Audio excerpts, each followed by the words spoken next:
Good evening, good evening, good evening. Welcome once again to another edition of Riot Starter TV here on Black Power Media. I am excited. I'm just ready to be a student tonight. You know what I mean? I've done a whole lot of interviews in my short time. And here at Black Power Media, of course, we've been on this particular platform. And this platform has been in existence for less than a year's time, but we've had some greats come on and join us from all over the planet, you know, and some of the folks we had on, we probably think they kind of seem like they're from a whole nother planet. But tonight, you know, is so important because of the fact that we're talking about one of the people who is the reason why I ever was interested in becoming a freedom fighter. One of the people who is, I would call one of the most popular Africans to come out of this particular continent over here in North America. And I'm talking about none other than El-Hajj Malik Shabazz, commonly known as Malcolm X. Beautiful thing about this particular human is that for folks who come from places like where I'm from what we call the hood, you know, and we're able to have the ability to transform, you know, Malcolm was that guy. So in my lifetime, I've met a few different people who worked with him, and I know a few different people that worked with him. The late Yuri Kochiyama, who was a good friend of his. Baba Herman Ferguson, who is both now ancestors. Yuri shared the same birth date as Malcolm, along with Ho Chi Minh, and Muhammad Ahmed, known as Max Stanford. But tonight, I have two individuals joining me who are, I would consider, two of the foremost authorities on Malcolm in regards to his life. One is a biographer, and the other is a historian, but their works are uncontested, you know, and, you know, so gratefully, and to help me along with this ride, one of them is actually going to be my special guest co-host tonight. And he is in 1990, this Highland Park, Michigan native, excuse me one second. This Highland Park, Michigan native served as a historical researcher and consultant for 2 episodes featuring Malcolm X and Eyes on the Prize 2. Also the PBS History of the Modern Civil Rights Movement, which was on the PBS History of the Modern Civil Rights Movement. Sorry about that. In 1991, he was the chief historical consultant for Spike Lee's Malcolm X biopic starring Denzel Washington. In 1994, he was the special research consultant for Malcolm X Make It Plain, an episode of the PBS historical series, The American Experience. That is just like a very brief intro as to who he is. I mean, he's a brother who spent pretty much the majority of his life researching and studying Malcolm and getting to know his family. I want to welcome tonight our brother, Paul Lee. Who he is. I mean, he's a brother. Brother Paul, how you doing today? Majority of his life. I'm fine, brother, but I'm getting a feedback. I'm hearing you echo. Is there something that I need to do? Someone playing the YouTube video. Something sounds like somebody's actually playing the video in the background. I'm getting a feedback. I'm hearing you echo. Okay, someone has the someone playing the YouTube video or something. I'm not. I don't know what's going on with that. It's crazy with that one. I don't know. It's not Peter, is it? Give us 1 second so we can. Do you have any headphones, Paul? Do I need headphones? Okay. Yes, sir. You get that. We're gonna take you up as soon as 1 second. Anyway, we apologize for whatever technical difficulties is going on right now. But again, Brother Paul Lee, again, his work, anything serious on Malcolm, pretty much we've seen it, we've heard it, you know. So definitely want to you know, take the time to enjoy his presence because of the fact that, again, he's along with our other guests, an icon when it comes to this work. So definitely we're gonna wait for Paul to grab his headphones, and he'll be right back with us in a few seconds. Y'all come on in, and if it's your first time coming to Black Power Media, you know, definitely hit the subscribe button, and we want to welcome you, you know, to our program, and make sure you check out some of our past works because of the fact we have a whole lot of serious things going on. So definitely we're bringing Brother Paul Lee back. Okay, Paul, can you hear me? You back in effect, Paul? Okay, can you hear us, Paul? Yes, can you hear me okay? Yes, yes. Sir, we got you good. Forgive me, brother. I'm 61 years old. I'm not that technical. Hey, brother. Yes. Hey, I'm younger than you, and I'm not that technical. Don't worry about it. Yeah. But yeah, man, definitely welcome to the program, man. I appreciate you coming on to join us tonight. How's everything going?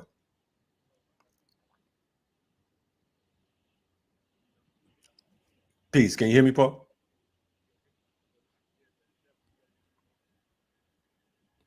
Okay, look like you finding the way. You there? I'm still getting the echo. Okay, I'm still hearing it play behind me. Okay, do you have it? You have another tab because it might be a tab in the background playing or something. I don't know if it's. No. You may have to close whatever tab. No, I just opened up one. That's wild. I'm not hearing the echo now, so I'm not sure. But you're hearing the feedback. You're saying. There you go. We're good. Okay, you got it. We're good now. Okay, cool. All right. Thank you all again for joining us. So Paul, you know what I would like to do, because of the fact that I know that our special guest tonight, along with our special guest co-host, you are way more familiar with his brother Peter Goldman. He is a icon and one of the most important scholars when it comes to, or biographers when it comes to Brother Malcolm. So if you don't mind, I want to give you the distinct honor of introducing our guest, please. Kalonji, before we do that, I wanted to thank in public what I thanked you in private. On November 9th, you had Dr. Greg Carr, who I still call by the name he introduced himself to me, Kamati. Because of such an honorable name, I learned to love the African blood in my veins because of the struggle of the Kenya Land Freedom Army, which only white people and ignorant Black people call the Mau Mau, which liberated Kenya and led to the independence of much of Africa. And the guerrilla struggle was led by the brother that he's named after, Dedan Kamati. But you both made very generous remarks about me and my work, which I don't believe I deserve, but I'm grateful for them nevertheless. Hey, brother. Yes, sir. Well, we definitely, like I said, we appreciate the the feedback on it. And I'm glad that the message got to you. And as far as we're concerned, we hear you with your humbleness, but we meant what we said. So that's on that.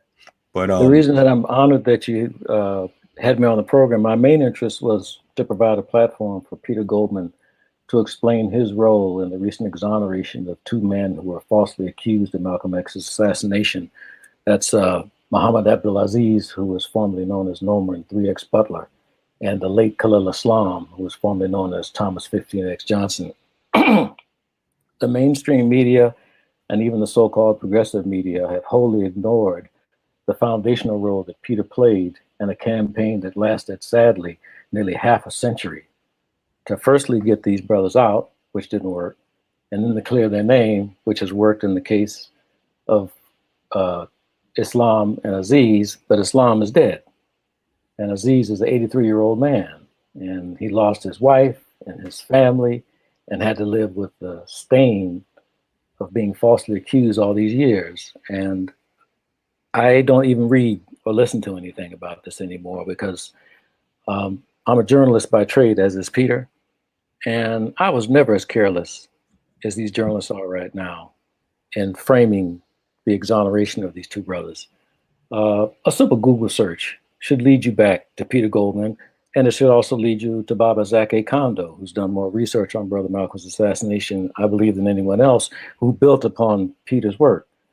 And I felt that it was important, even though Peter doesn't, for a record to be made of how this process that took nearly a half a century leading to these brothers' names being cleared happened. And that's why I begged Peter, who tends to be camera shy, to agree to be interviewed so he can lay this out. Do you mind if I pose the first question? Man, listen, look, I'm a student tonight. I remember what you told me in private about how you was going to be quiet. We're going to reverse that role. So this is a takeover. So absolutely, you could pose the first, second, and third question because of the fact that I'm here to learn. I'm not even going to pretend to know half of what you brothers know. So we're going to bring Peter Goldman on right now, if that's okay. Here I am. What's happening? How's it going, Peter? Well, actually, for a guy my age, glad to be here. Glad to be alive. Let me see if I can adjust. No, that's the wrong way. Yeah, definitely. We're honored to have you on board, and again at Brother Paul's insistence. I think he made a great call in insisting that you come on, and it was a lot of back and forth for the folks in the chat and that's viewing us and the viewers after this particular broadcast finishes. But it was worth all the begging to get these brothers on. So definitely, appreciate both of you coming on. Peter, I'm going to ask you a question I've never asked you before. In 1973, you published what, in my opinion, is the best biography of Malcolm X, which unfortunately will probably remain so because all of the biographies that have succeeded have been vastly inferior and unfortunately have piled confusion on top of confusion. Why did you name your biography The Death and Life of Malcolm X rather than the reverse? For one thing, the book opens with the assassination, and ends with the assassination. And what I had to add to the record at that time, which was insufficient. In the first edition, I pretty much accepted the verdict of the court. There were no alternatives. There was the three men charged with the murder have been handed off to the firm of Edward Bennett Williams, famous DC criminal lawyer. Williams handed it down to junior associates. There was no money in it, therefore nothing to be gained. And the junior associates refused to let me speak to the three accused men. And so that went on for a while. Just to go back a step, I should clarify that unlike a lot of white journalists, I had admired and, in fact, loved Malcolm X during his lifetime. I had several conversations with him. I have no idea whether he liked me back, but I think he respected me as a journalist. And when I'd see him, the interviews would typically run for a couple of hours. And in my trade, if you're interviewing someone in a position of leadership, either in the government or in the movement, the freedom struggle, you were lucky to get a half hour.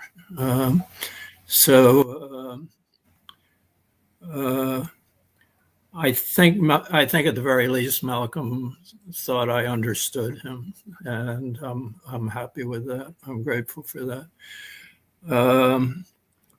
But on the assassination, I had only the court record to go on. It was clearly typical criminal court stuff. The Nation of Islam did not provide any support for legal representation for any of the three guys. They were left in the hands of courthouse lawyers who in those days, I think, got a fee of something like $2,000 a piece to represent the defendants, and $2,000 does not buy you a serious defense, unfortunately. But that's what I had, so I left it there. And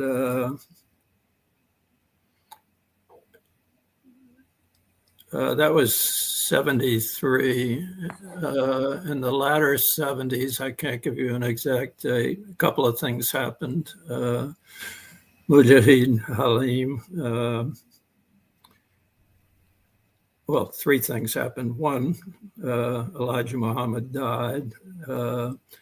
And it is my belief, backed by evidence, a lot of it's supplied to me by Brother Paul, that the assassination was ordered by Elijah Muhammad and carried out by a special squad from the Newark Mosque of the Nation of Islam. So there was that. There was Mujahid Halim, like the other two brothers, converting to traditional Sunni Islam, and swearing in an affidavit that Brothers Aziz and Islam were innocent. And the third and trigger for my going back at the case was a letter from Muhammad Aziz, then incarcerated at Sing Sing prison in New York. And in a way, he was blessed because that's the closest to New York City, where a lot of his people were, his friends, his connections, so they could come see him. He wrote me a letter, a very short letter, saying, I found your book in the prison library. I don't think you got the verdict right. Is there any chance you could come and see me? And I leapt at the chance. And I had the first of several sit-downs with him at Sing Sing. And in that first sit-down, he told me the story of the degree to which the Nation of Islam had been involved in the assassination, that he and Johnson Islam had not been involved. he told me at one point that if he had been ordered to be involved, he probably would have, because he was a loyal soldier in the Nation of Islam and the Fruit of Islam. And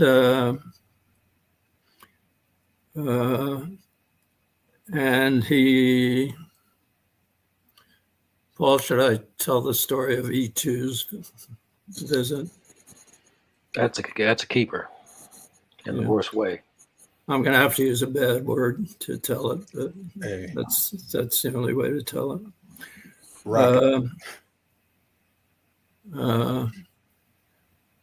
Elijah Muhammad's son, Elijah Jr., I guess, or Elijah II, as Paul has informed me, was known in the Nation of Islam as E2, came to New York in the summer of '64. All the captains of the Fruit of Islam is the paramilitary group, paramilitary arm of the Nation of Islam. I think, Paul, correct me if I'm wrong, but all male members of the nation were considered to be Fruit of Islam, but there was a sort of paramilitary arm of that.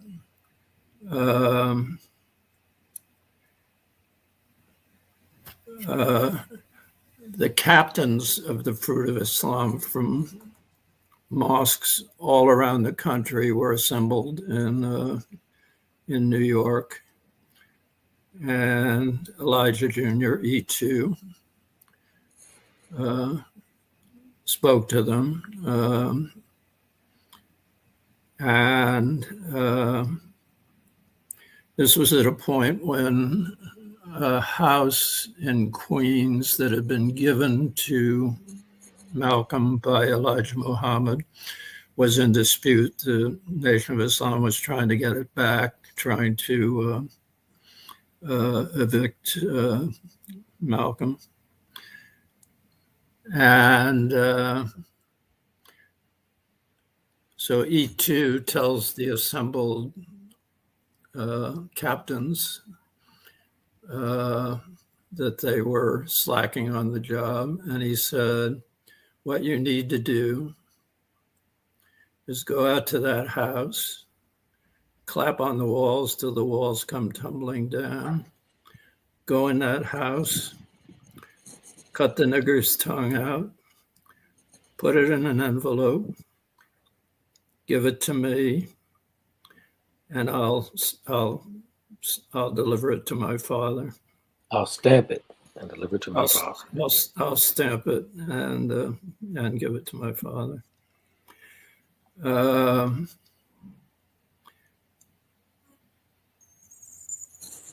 So that was Aziz telling me two things. One, that this indeed came from the order for the assassination came from on high. Two, that the responsibility for executing the assassination was going to be in the hands of other mosques. Paul has informed me that was typical of Nation of Islam acts of vengeance, never from the home mosque. Get another mosque to do the hit. So just like the mafia. Just like the mafia, exactly. He was out of town. Help. Yeah. Well, in a lot of cases, the John Gotti hit was organized and executed by locals, which is off the subject. So I in that conversation, and in several more visits to Sing Sing, and in a lot of phone conversations. Prisoners were allowed to make a list of people they called collect. They had to have the permission of the person they wanted to call, which I obviously gave him. So we talked a lot. We exchanged letters. I visited when I could. And I also interviewed Halim and Islam. Halim was very open with me. I never thought I'd be fond of someone accused of the murder of Malcolm X, but I did get fond of him. Johnson was another story. Johnson was a much more street guy and very guarded about opening up. He was the toughest interview in the whole period I was working on the case. And I talked to a lot of other people. I talked to Nureddin Faiz, who was the Islam who led all three of these brothers to Sunni Islam. I talked to Wallace Muhammad, who had inherited leadership of what had been the Nation of Islam and himself had embraced Sunni Islam.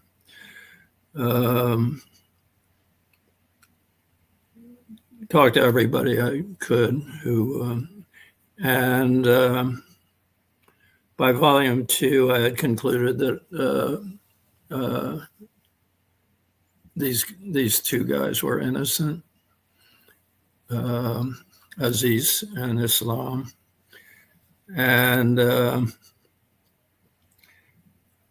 my hair was on fire about it. It struck me as a terrible miscarriage of justice.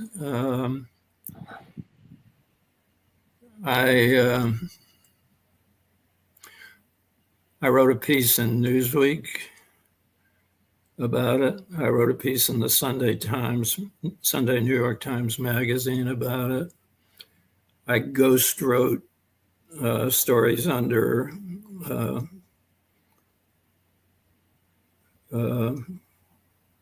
Mujahid's byline.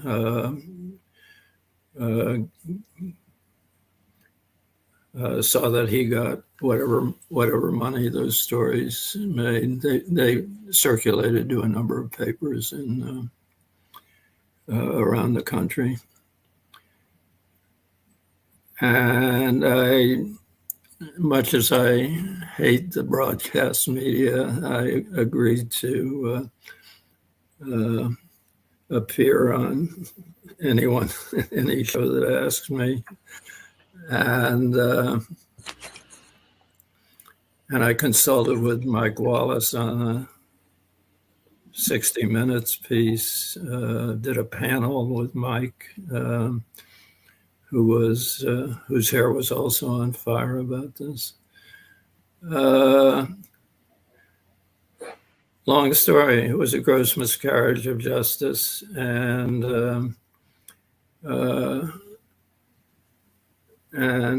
all that work in the 70s led and into the early 80s, got no results, got no positive results. I made a couple of friendships, particularly with Aziz.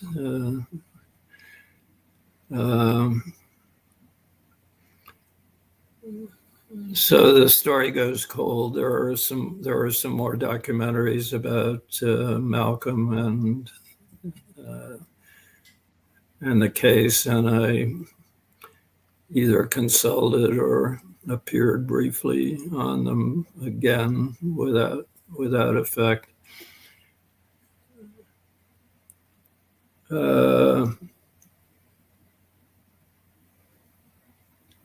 2009,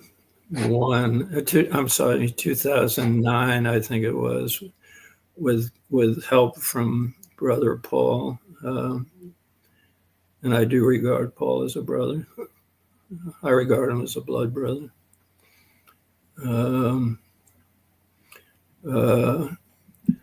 I took yet another look at the case. Paul supplied me with a ton of material to help out. I scratched up some of my own and published the third edition of the book.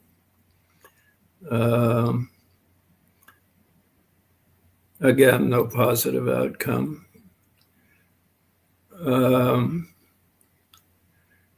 So what finally,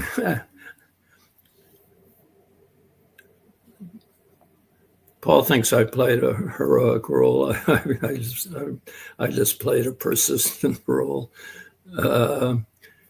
Finally, what tipped the balance of the scales of justice, so-called, a really, I thought, mediocre documentary series on Netflix.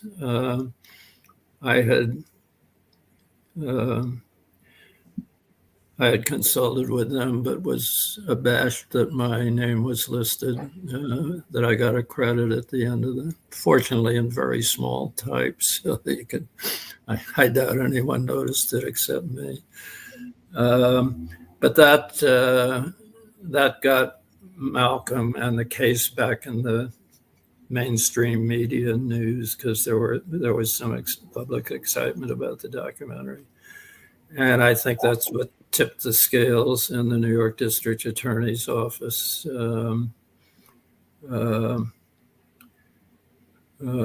Elected officials always know which way the breeze is blowing, and the breeze was blowing in the right direction for the first time in 40 or 50 years. And I'd been working with the Innocence Project, which provided the lawyers. I worked for 2 years with them. They had provided the serious legal help that brought the case to justice. And so it happened. Finally. Too late for Islam, as Paul noted. He was dead. Mujahid's life was essentially over.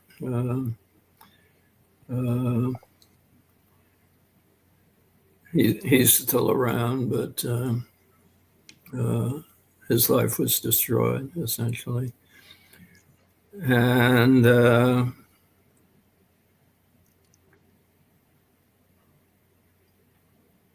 Aziz, my friend,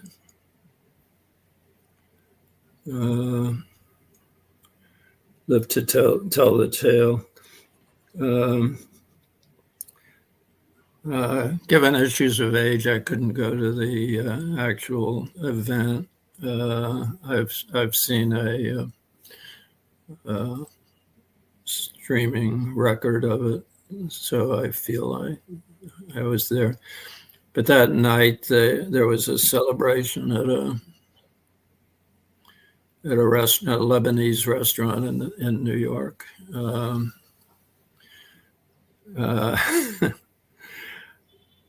I went there, discovered the gathering of the lawyers and Aziz and his new wife, who was much younger than Aziz. We're all in a private party room upstairs. Again, as a matter of age, I couldn't manage the stairs, so they brought Aziz down to see me, and we exchanged bro hugs, several bro hugs, and a lot of expressions of love. And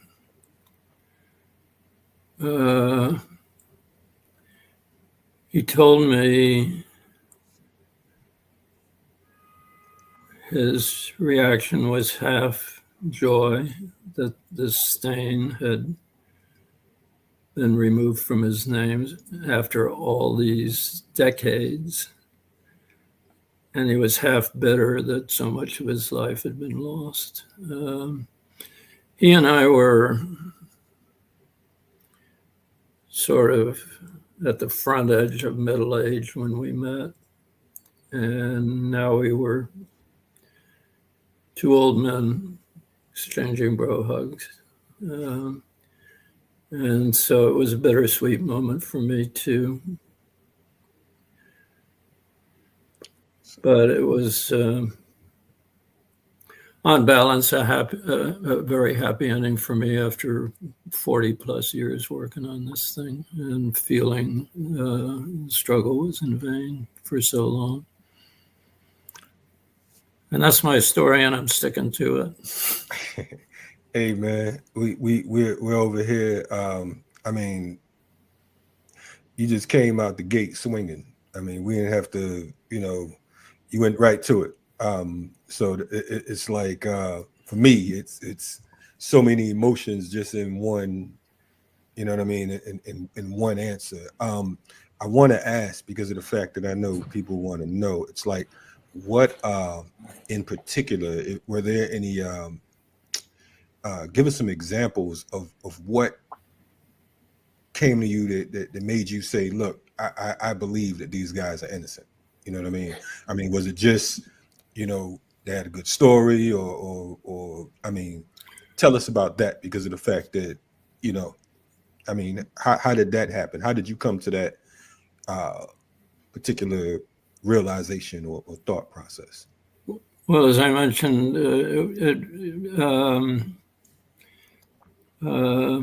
Mujahid Halim, Talmud Shayer, had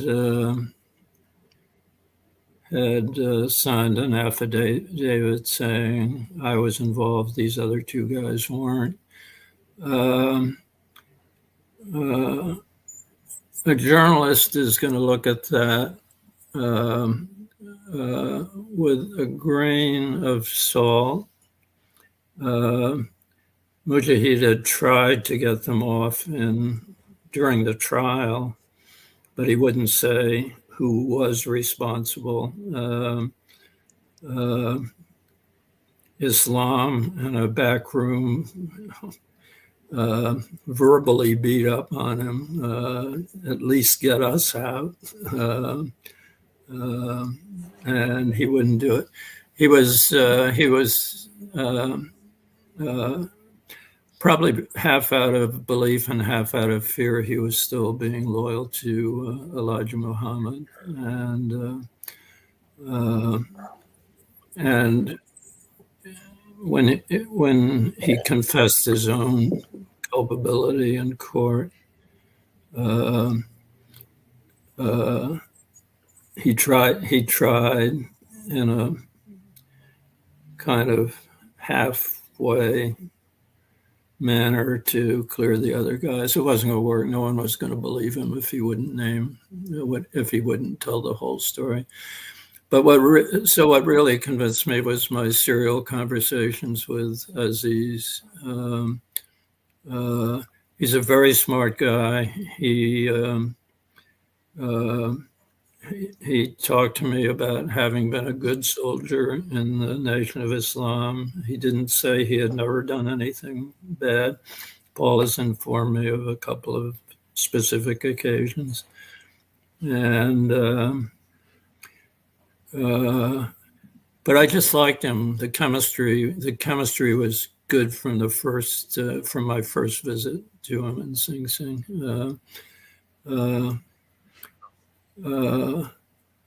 I spent my life as a journalist, and you try to avoid believing at first sight. You do some mental calculations. Why is this guy saying this? Why is he saying that?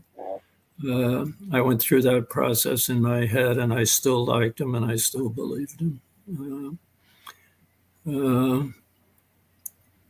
Very decent guy. And he, when I saw him the other night, he talked about Halim and his failure to tell the whole story during the trial. And Aziz told me Mujahid has an innocent heart. And I was very moved by that. Very moved by that. That's a forgiving man. So there's been reports, the New York Times in particular said that the shotgun used was never recovered. What's the, know anything about that, or have you heard anything on that in your? I don't remember. I just don't remember. It's probable, you do an assassination in front of a crowd variously estimated at 200 to 400, and it's chaos. It's chaos. The prosecution presented 7 eyewitnesses out of that crowd. And even in the first edition of my book, I raised a little suspicion about a couple of them. One of them was a suspect in the burning of the New York mosque, Temple Number 7 mosque, and I suspected, I couldn't prove that was used as leverage against him.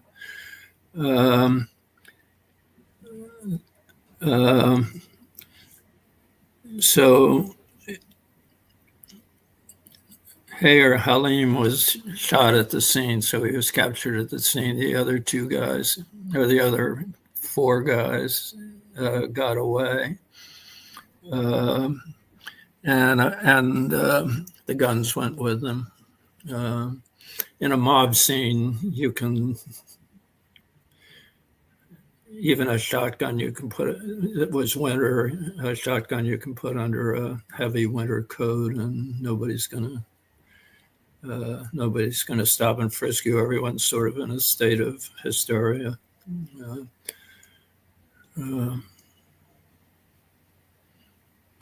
So, yeah, I don't specifically remember that the shotgun disappeared, but I'm pretty sure it did, and that it got disappeared by the guilty men. You have anything you want to pose, Paul? Peter, you said that Elijah Muhammad Jr., E2, addressed the fruit of Islam. Right. In what capacity was he acting in order to be able to do that? There could only be one capacity, and that was orders from his father. His father was very impatient to get this done. There were multiple attempts. You'll recall the number of attempts better than I do. Mostly thwarted by police. There was a chase along. There was one chase through along Los Angeles freeways. NOI, Fruit of Islam members chasing Malcolm's car, didn't catch him. Another chase through the Loop in Chicago, and several other attempts. I think, check me if I'm wrong, Paul, but I think you counted 6. Forgive me for, you may have noticed, Brother Kalonji, I'm shaking my head and covering my eyes. This is like my least favorite. This is like my least favorite subject. Yeah, man. Peter mentioned that last the third edition of his book. It wasn't 2009. It was 2013. Was it? Thank you. Peter said that he hired me to research. What he didn't tell you is that I didn't finish. This is just too ugly. I can finish. Bowed out. I can finish that for Paul. He supplied me with critical chunks of evidence. He had to space them out for his own sanity, really. And finally had to stop. And I was very aware of the pain it was causing him, and he thinks he quit on me. I think he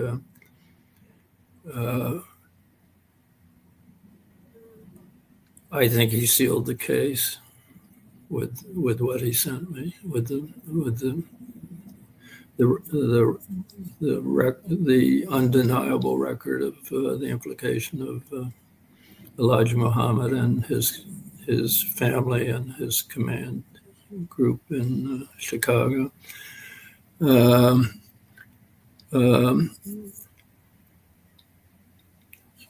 That version of the book, Paul is the hero. Kalonji, I need to explain something. I've been studying Malcolm X's life for nearly a half century. I wanted you to say that. I'm sorry, but go ahead. Yeah, I said I've been studying, for nearly half century. Started in 1974. And why I am obligated as an historian to study his assassination, I've mostly done it to assist others. Assisted first Babazake Kondo, who, as I mentioned to you, has done more research than anyone else to build on the foundation that Peter laid. He wrote a brilliant book called Conspiracies Unwrapping the Assassination of Malcolm X, which I would urge everybody to get. And then I assisted Peter. But the majority of my investment has been in studying his life. And that's why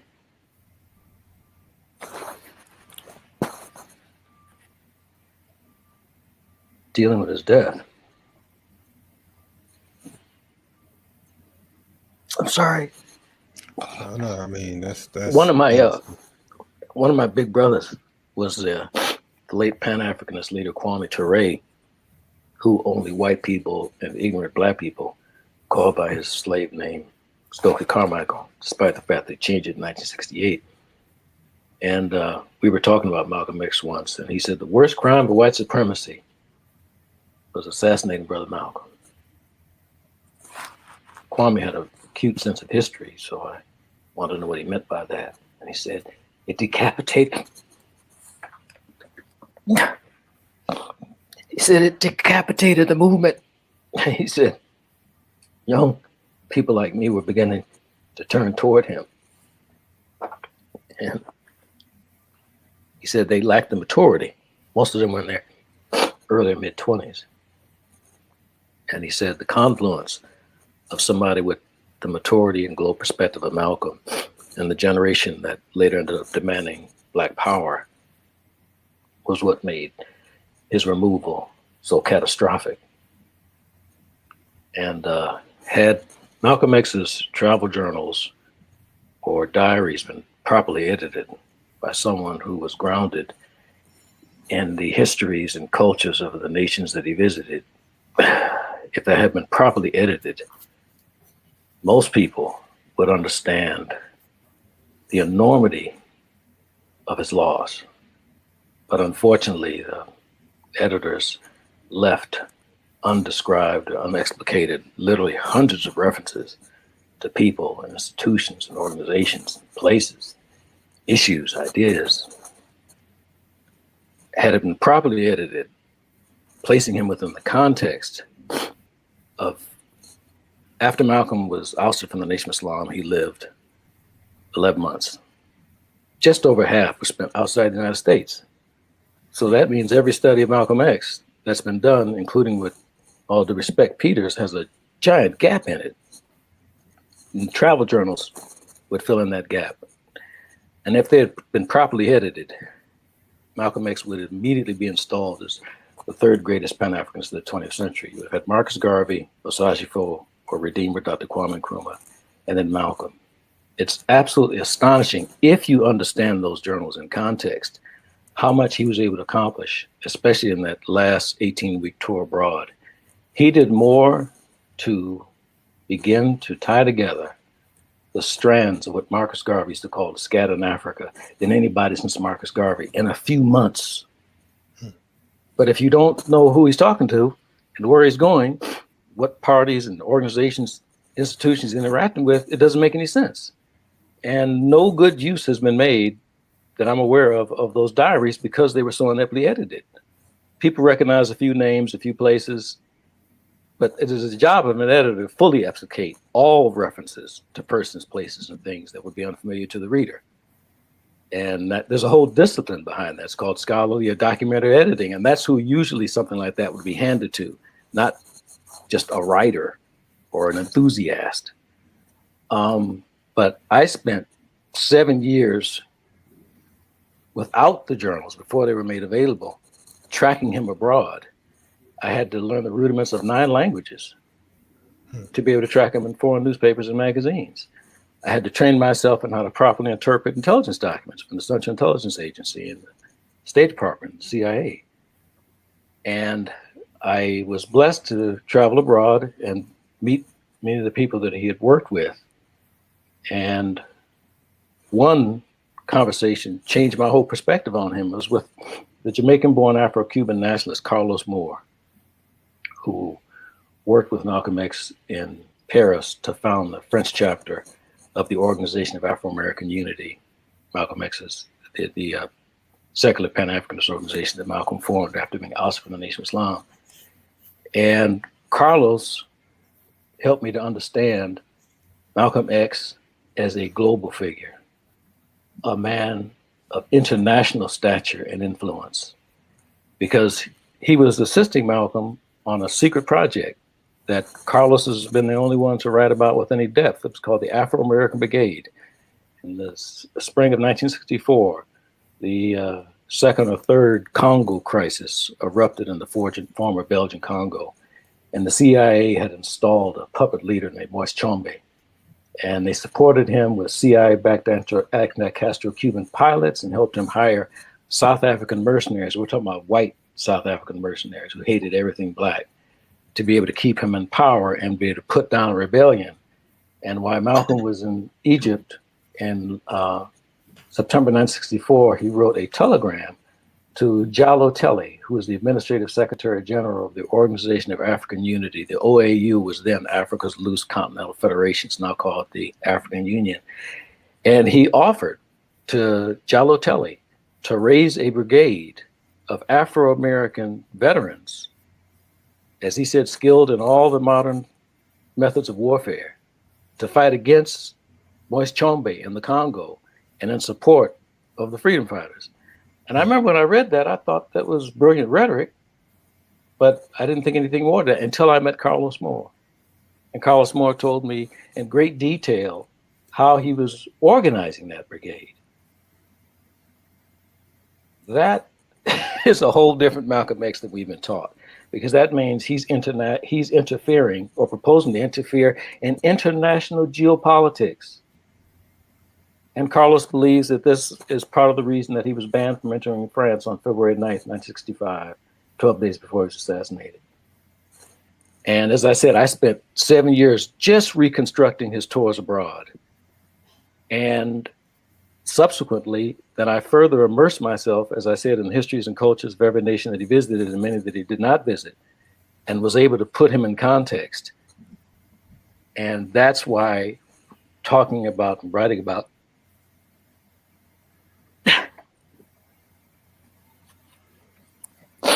His assassination is so painful because he was killed for the most parochial reasons.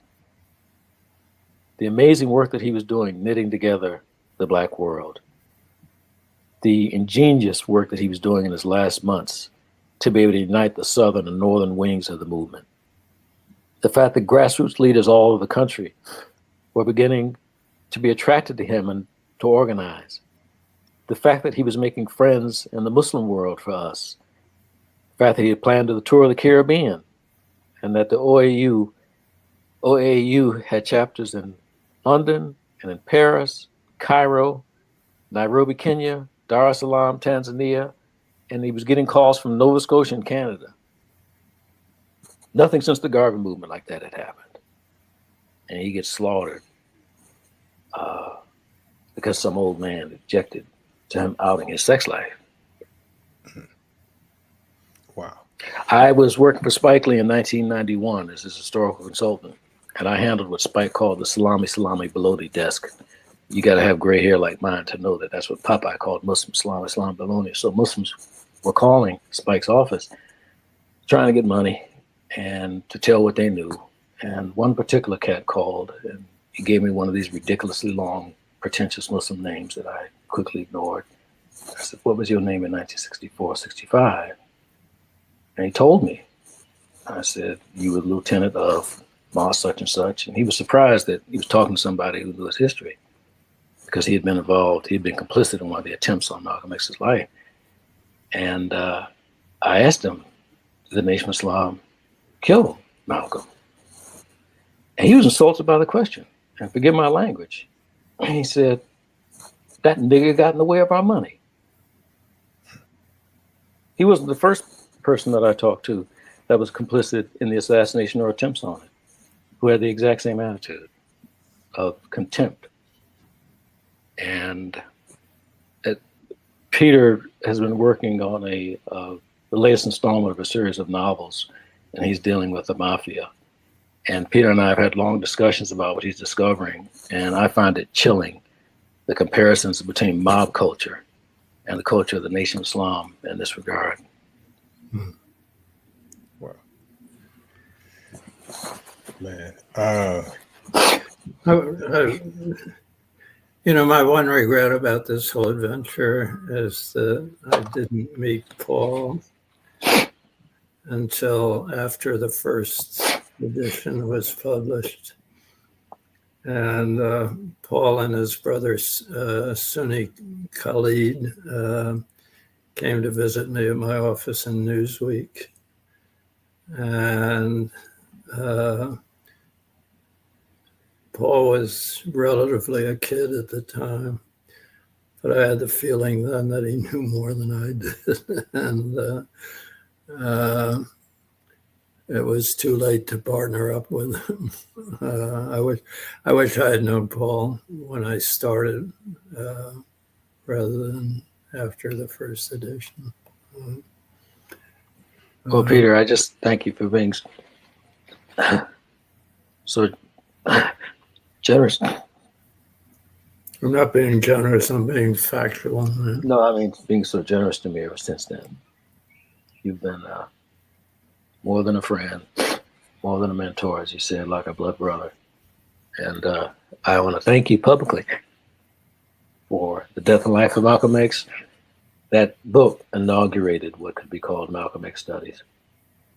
And I want to thank you for the work that you did to free Khalil Islam and Muhammad Aziz, and failing that, to clear their names. I want to thank you for working with Mich Halim, formerly Talmadge X. Hayer, to finally tell the truth of what happened. I want to thank you for the integrity that you bring to everything that you do. And this is why I wanted you on this program, because this is a great story. And I don't understand what the point of the Netflix series was. They chose essentially an amateur historian as a narrative device. Right. Well, the reason that I refused to participate in the program is because I said it should center on the work that you and Baba Zak Kondo did. That, in my opinion, is a great story, that two men would devote much of their lives at great cost to trying to free or exonerate two innocent men. And they chose this silly pet detective approach. I don't understand. That's an exact description. Pet detective. And Man, I don't mean that the people involved in it weren't sincere, well-meaning. It was a creative choice. But you've just heard Peter Goldman tell his story, and you've heard me talk about Baba Zak Kondo. Is that not a good story? without a doubt, absolutely, absolutely. But speaking of that, on that note, I know that I think that part of, and you correct me if I'm wrong, Paul. I think that part of the emotions behind this as well is the fact that you became friends and close with the family, correct? The family of Malcolm. Okay, Yeah. okay. I was blessed to be close to Malcolm's family, including his mother, and all of his inner circles, amazingly, and the Nation of Islam, and the Muslim Laws Incorporated, and the Organization of African American Unity, and even his crew on the streets of Harlem in the 1940s. It's I don't understand why people opened up to me or trusted me in the way that they did, but you make a very good point. I don't like to talk about it, but that makes it more painful because I've had a chance to see how his assassination affected his blood and his co-workers, his comrades, and his friends.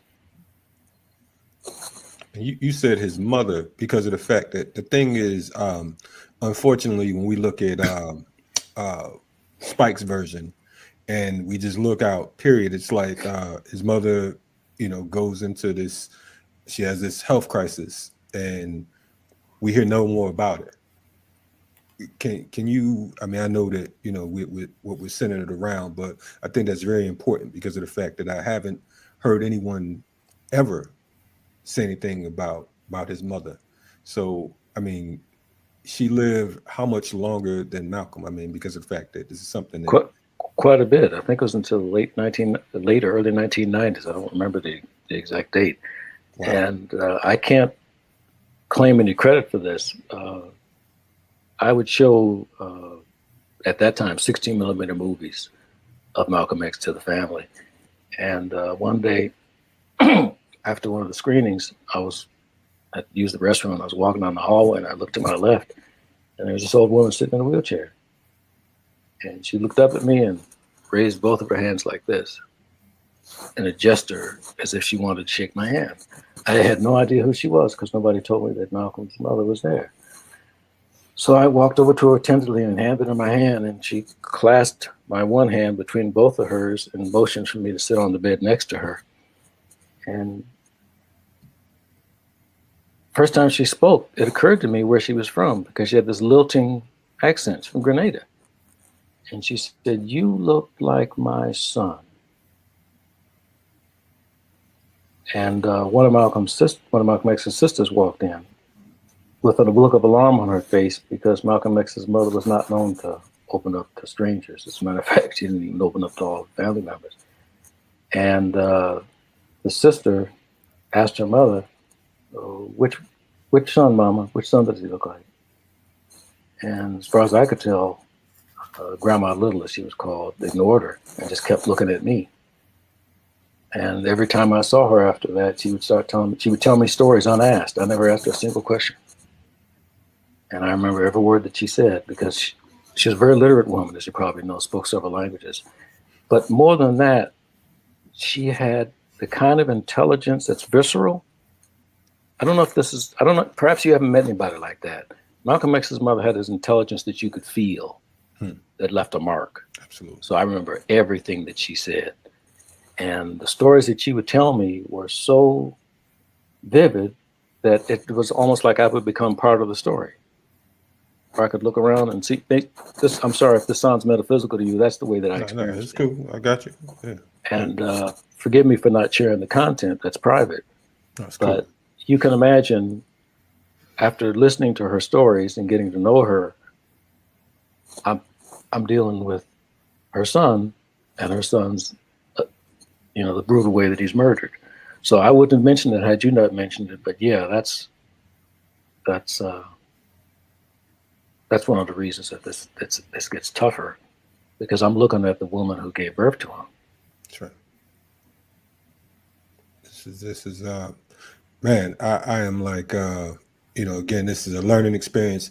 To the people in the chat and those viewing, definitely we are grateful to have Brother Paul Lee and Brother Peter Goldman in the building tonight. It's an honor. I was trying to get either one of them on, and we end up with both. And it's just like I almost wish I could share the emails, because these guys are like, I mean, I've never seen two people out praise each other. Like, he's the greatest. No, actually, he's the greatest. This is the best person for the job. No, he's the greatest person for the job. Well, you should interview him. So I had to like literally call Peter Goldman, like, hey, look, man, this is Kalonji begging again. I know you've been a journalist. You was at Newsweek for over 40 years, and I'm sure that you ran into some obstacles, so on and so forth. He laughed and he said he'd do it if Paul agreed to do it. And Paul, he was tough down to this morning. So I definitely appreciate both of you coming on. Brother, I'd like to ask you a favor. Yes, sir. Never have me talk about this again. Right on. That's Paul. As long as I've known him, and because of my work, I felt obliged to force the subject on him from time to time, but never again. We've got as close to a happy ending as we're going to get. I'll never ask you another question on this subject. Hey, listen, what we have is time capsule material. I want to ask you, Peter, because of the fact that most folks and Paul, I appreciate it through the emotions, and I can imagine, you've done far more work on El-Hajj Malik Shabazz, on Malcolm, than I ever could, and I'm always emotional when anyone ever has anything lopsided to say about them, and I haven't done half the research you have. So definitely, we're honored by that. But Peter, I know that I've spoken to several people, and it's been said that it's possible that you were amongst, if not the last person to interview Malcolm. I don't know if that's correct or not, but no, it's not. There was a Philadelphia journalist named Paul Lee. I'm sorry. Sorry, Paul. Named Claude Lewis. I'm sorry. My memory plays tricks. Claude Lewis interviewed him very late. I think probably in December 23rd, 64. Christmas Eve. Wow. Yeah. Great interview. Which you used to great effect in The Death and Life of Malcolm X. Yeah, it was precious. And I had known Paul when I started at Newsweek. There was no black editorial staff, and the only person who was close to that was Claude, and he was sitting in those. This was pre-computer, pre-internet days.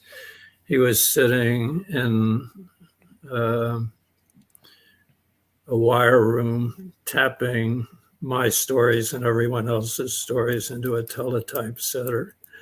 And a couple of our sports writers would sneak him actual reporter assignments, just to acknowledge his existence and that he wasn't his aspiration wasn't to be a typist of other people's copy.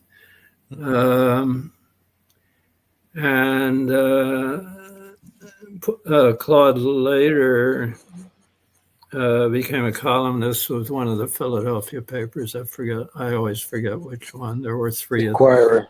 Was it the Inquirer? Thanks. Mhm.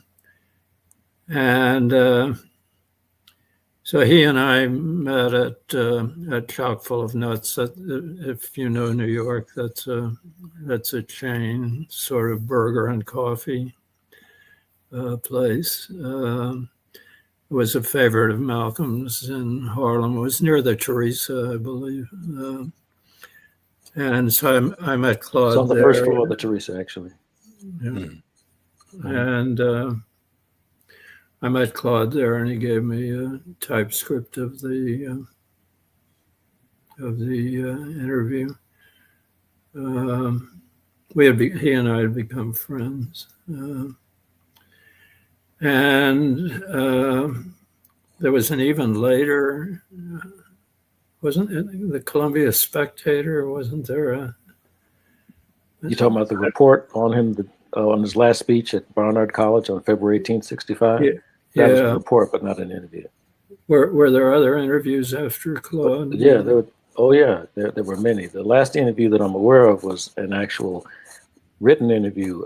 Said Ramadan, who's the Director General of the Islamic Center in Geneva, Switzerland, wrote Malcolm X a series of questions. And as you know, the night before Malcolm was assassinated, he stayed at the New York Hilton, which you've written about in The Death and Life of Malcolm X.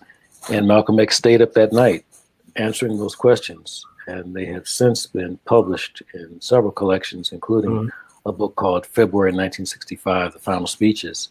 The first time it was published was by the Journal of this Islamic Center, but then the Muslim Students Association in the United States, the MSA, published it as a little pamphlet. But as far as I'm aware, that's the last interview with Malcolm X. Yeah. The last broadcast interview was February 18th, 1965. You remember he was on Contact on WINS with Stan Bernard. That's the last radio interview. I do now remember thanks to you reminding me. Yeah. So what was he like with you? I know you said you thought that he trusted you or that you understood him.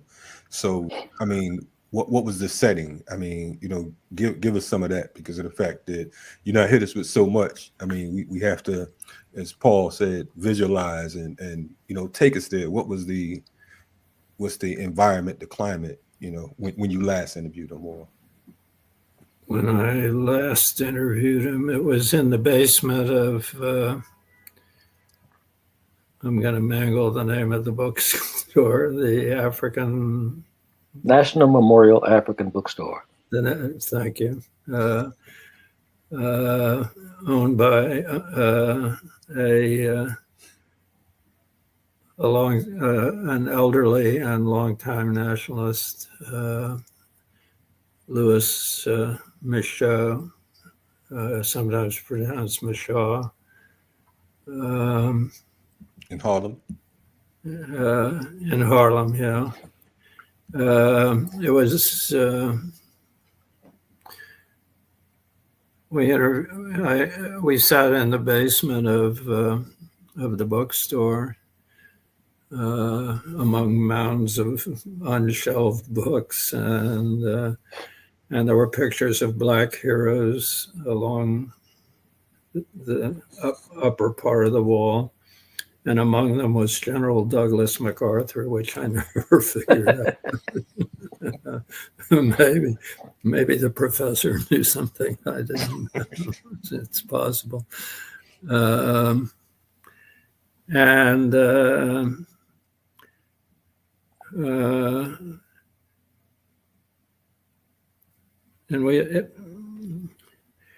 it was the day he had formally.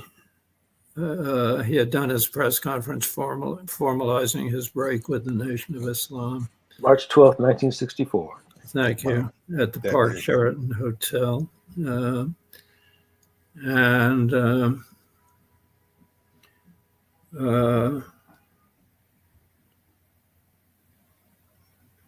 And we talked for a couple of hours.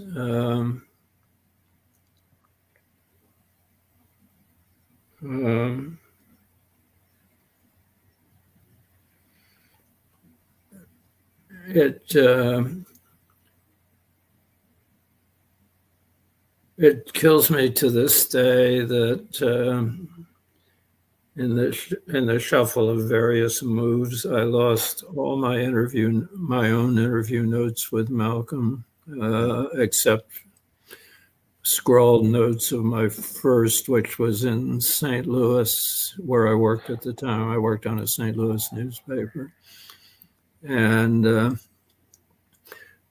I had read Sierra Lincoln's book about the Nation of Islam, and when I was halfway through it, Malcolm appeared at an event, the Harvard Law School. I had a one-year fellowship at Harvard, and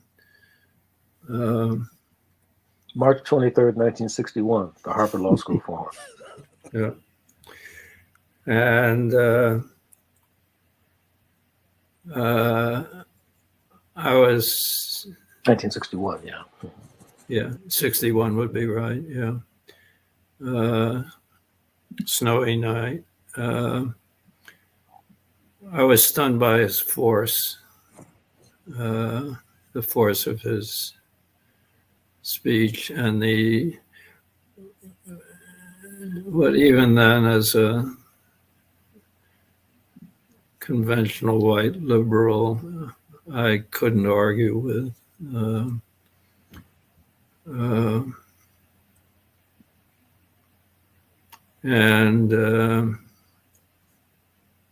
So I got back to my job in St. Louis, and I persuade my city editor to let me do a series on the local mosque of the Nation of Islam,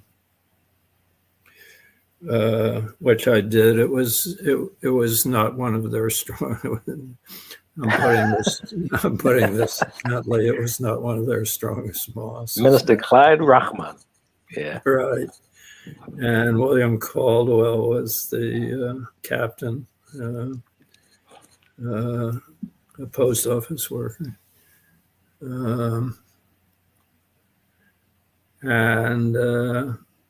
So I did a series about, what their beliefs were, and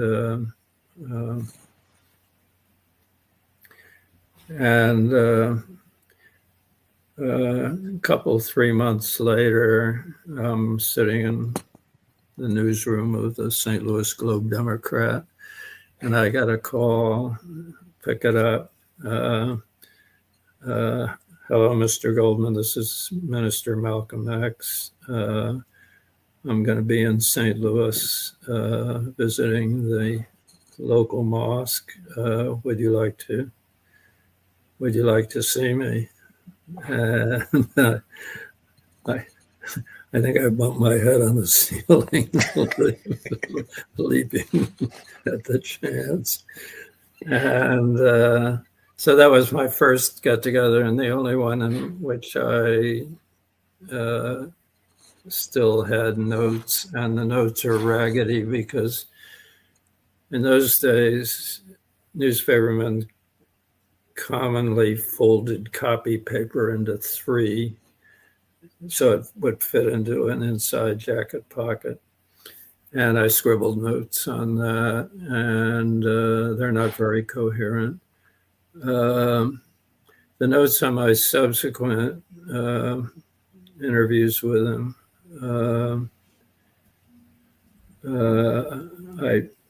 I got to type, but at the time, I never imagined I'd be writing a book about him.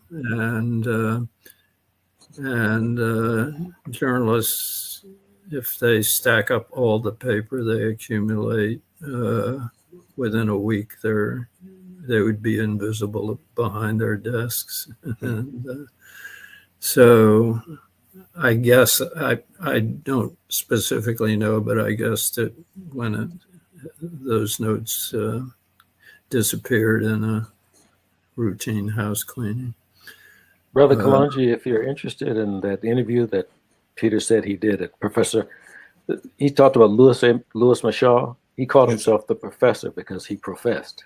Right. Yeah. ER. Yeah. But the interview with Professor Michaud that was conducted on March 12, 1964 can be found in Newsweek magazine for March 23rd, 1964. Unfortunately, it's not available online, but a university library or a better public library would have it. But I highly recommend it because, as usual, Peter's representation of that epical period of Malcolm's life is exceedingly fair.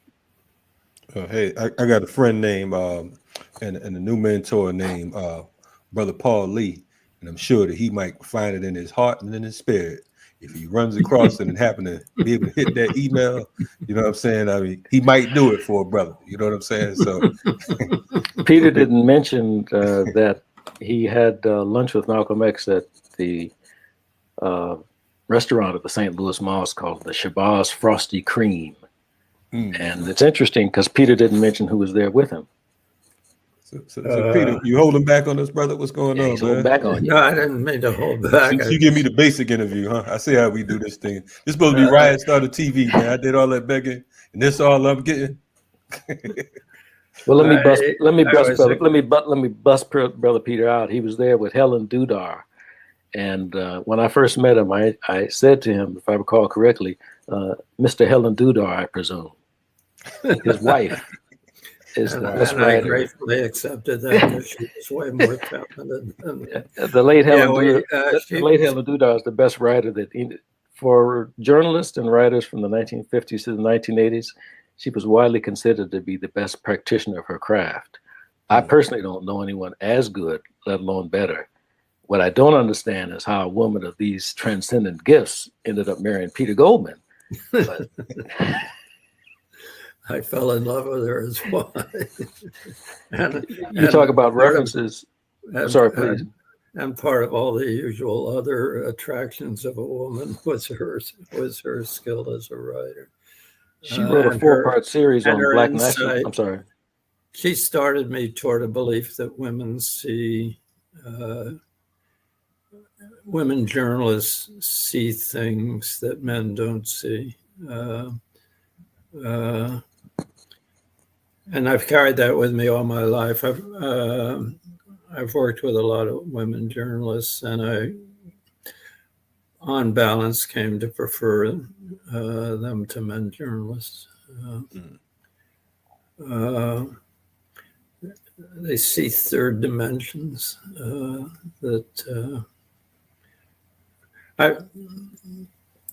Helen and I met covering a murder trial in Boston. I was working in St. Louis. She was working in New York. The trial was in Boston. It was a juicy sex and death trial, and it lasted for 5 or 6 weeks. So we had time to get a romance started. And on my way back to St. Louis, I stopped in New York for a few days, and I was sitting in her apartment when the Post sent a manila envelope full of her clips on the trial. She didn't want to look at them. She never looked back. So I started reading them, and she and I had covered the same trial. And I read, and I said first to myself and then to her, so that's what this trial was about. And I meant it. It was totally true. She saw the innards,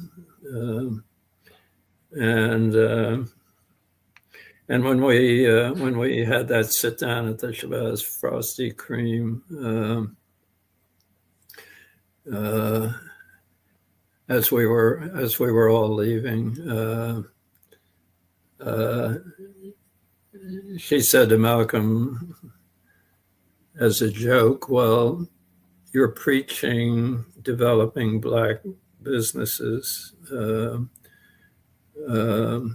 as part of the liberation of Black Americans. What if they all succeed and join the NAACP?"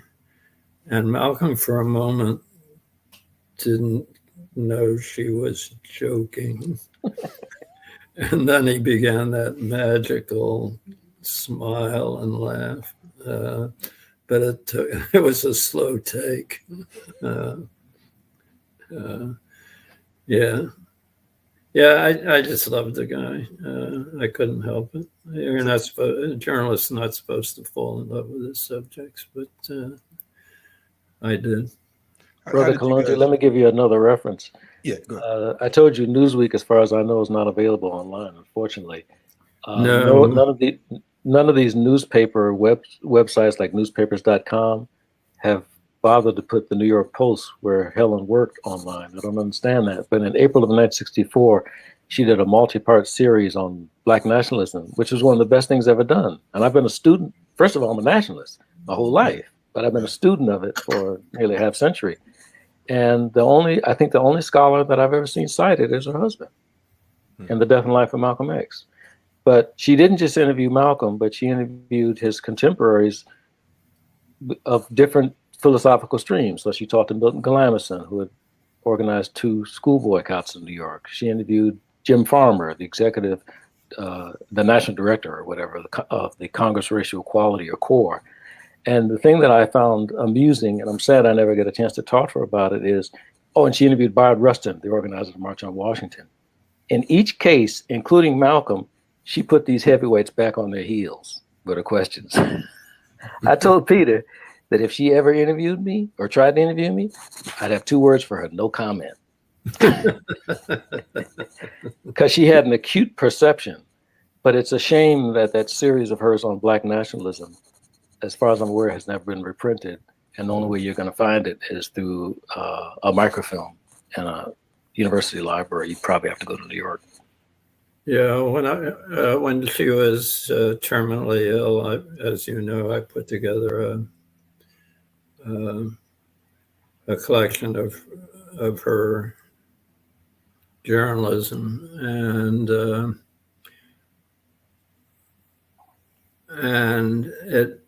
only place I could get her New York Post stuff was microfilm at the Post. And then you had to know a specific date, and for them to find it, you couldn't ask them to go through reels of microfilm. But I found enough stuff to create a book that I was happy with. What's the title of that book, Peter? The Attentive Eye. Where is it available? Only online. I had to do it. She was dying, and I had to get it out fast. So I took it to a self-publishing house, which can turn books around faster. A traditional publisher can take 2 or 3 years, unless it's, the latest red hot book about Trump or something. Then they'll speed the process. But and I wanted to get it in her hands while she was alive enough to, and aware enough to appreciate it.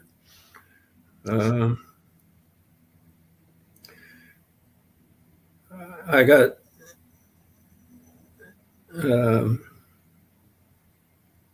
her illness was taking a bad turn, and I got the page proofs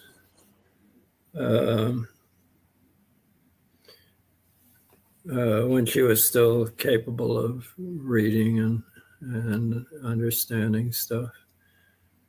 And only time in our relationship I lied to her. I said, people send me stuff about Malcolm X, and they want me to go over it,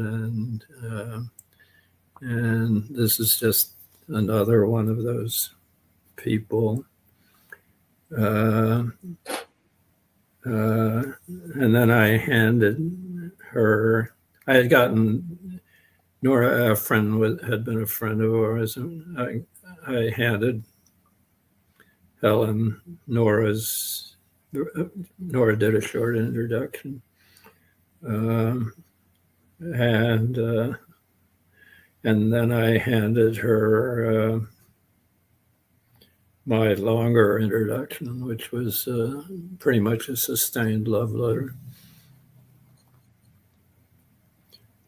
And I asked her if she wanted to look at her work, and she said no.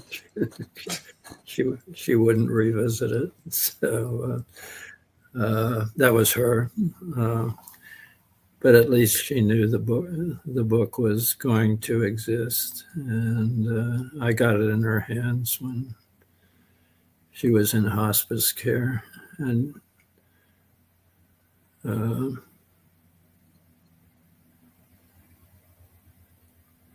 it's tough stuff. She knew what it was. Peter, you were married to Helen Dudar. You do know that you're the luckiest man who ever lived. Yeah, I do. I do. To this day, no competition. Hey, man, I appreciate you both sharing these moments, these triumphs, and just the fact that I mean, you like one of the coolest cats on earth, man. You and your wife kicked it with Malcolm having lunch. I mean, like lunch with Malcolm. I mean, that sounds like a book alone. You know what I mean? So yeah. I won't quite say lunch with Malcolm. Helen and I had lunch. Malcolm had a cup of coffee with cream. He said one of his standard lines was, "Coffee's the only thing I like integrated." hey, nah. I remember him talking about if when you're dining and you're sitting when some other folks are dining and you're sitting at the table, you're not dining, you're just sitting at the table. So that kind of reminded me of that real quick. But man, I'm trying to, again, totally grateful. Paul, you're the man with the plan who brought it all together. Are there any more things that we should know from Peter that he's holding back because of the fact that you know him better than I do, and I think that he might move a little bit better coming from you. You know what I mean? I just started my begging tradition with him. Why don't you ask him on again? Hey, listen, I'm cool with that, Peter. What's the deal with that, man? We doing a one time thing, or we're gonna have you back on soon? If you think it's worth it, but I've forgotten more than I knew. But you knew more than I forgot. How about that? Brother Kalonji, promise me that you're going to have Baba Zaki Kondo on. The brother is fabulous. The work that he did to build upon what Peter Goldman did is extraordinary. As far as I'm concerned, it's the closest thing to a last word that we're likely to have. Right on. I agree. Yeah, so I would definitely reach out to him. I appreciate the contact on that. And I'm going to tell him that if I have any issues, then I'm going to put both of you in the email chain. And we can do the back and forth one more time. Before we close, I know folks want to know: are there what books or publications or